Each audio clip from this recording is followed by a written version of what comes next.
She laughed in my face and said I'd never get an A on her exam. So I made sure I was the only student in the entire class who almost broke her system and exposed everything she'd been doing all year. If you've ever had a teacher treat you unfairly, you're going to feel this one. Hit that like button, subscribe, and get ready, because this story is one long build-up to a moment that completely broke a teacher. Back in 9th grade, I had one teacher, just one, who genuinely didn't like me. Not the usual, student isn't trying hard enough frustration. Not the you're a bit lazy but I still like you vibe. No, this was different. She just flat out did not like me as a person. And the thing is, I never really gave her a reason. Well, unless you count being busy. I was a multi-sport athlete. I played 3 different sports, which meant I had to travel for games pretty often. On top of that, I was also involved in academic competitions, math team, science competitions, quiz bowl, you name it. So yeah, I missed class sometimes. But here's the thing, all of those absences were excused. I was literally representing the school. Didn't matter to her. She especially hated the sports side of it. In her eyes, athletes were just students who didn't care about academics. Even though I was literally competing in academic events too. And that's when things started getting targeted. She had this habit of assigning homework, but not checking it every day.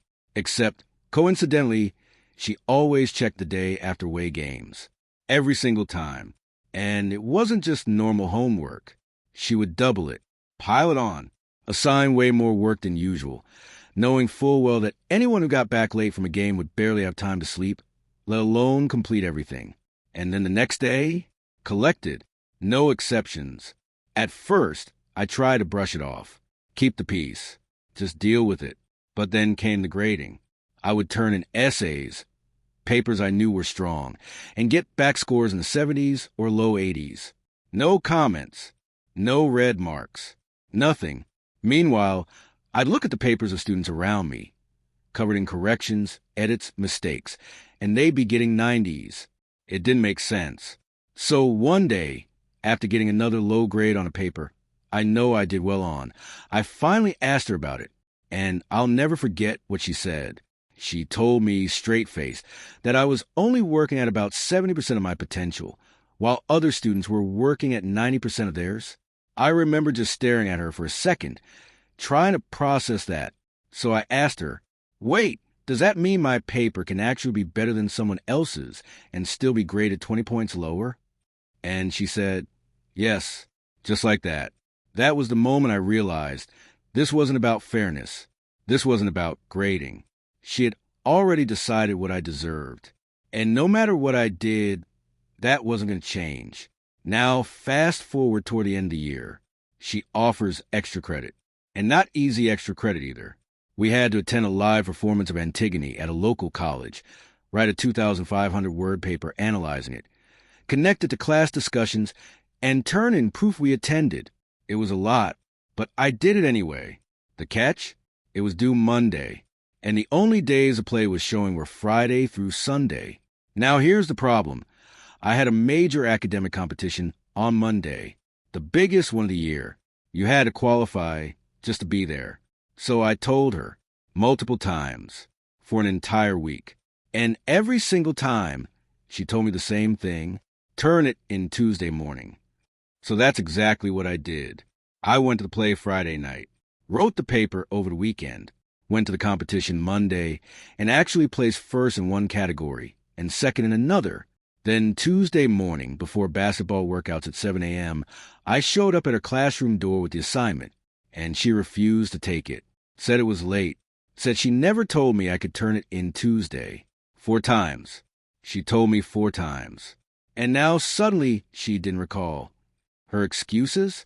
Another student turned it in on time. Yeah, because they lived across the street from the school. She said I could have had my mom turn it in. My mom was a teacher at the school, but why would I do that when I was told to bring it Tuesday? Then she said I could have done the assignment Monday night, which didn't even make sense because that would have been unfair to everyone else. So I even showed her the document metadata, proving the paper was finished Saturday. Didn't matter. 0 credit. I lost time, money, effort, and honestly, patience. By the time finals came around, I was done, mentally checked out. But she had one last thing to say before the exam. She told the class that no one had ever gotten an A on her final. She was proud of it, like it was some kind of achievement. So during the last class, she asked, "What's your biggest wish?" O projeto Juntos Educar, que premia todas as áreas da educação. She laughed and said, "Yeah, and I wish for $1 million and not to have to deal with you anymore." That stuck with me. Final exam day, 100 questions, plus a 5-point bonus question. I finished the test in 20 minutes, and then I sat there for the rest of the hour, staring at that bonus question, and I decided I wasn't going to waste it. So instead of writing something nice, I wrote the truth. I wrote that I didn't feel like I learned anything, that I never got feedback on how to improve, that my favorite part of class was it finally being over. And yeah, I said she was the worst teacher I'd ever had. I laid it all out, everything, no filter, no holding back. When the hour ended, I turned it in and left, the only one out of over 100 students to leave early. And as I sat outside waiting for my mom, she found me, holding my exam, tears in her eyes. She told me to meet her in the principal's office and walked off. What happened next was something I never expected. And honestly, I don't think she did either.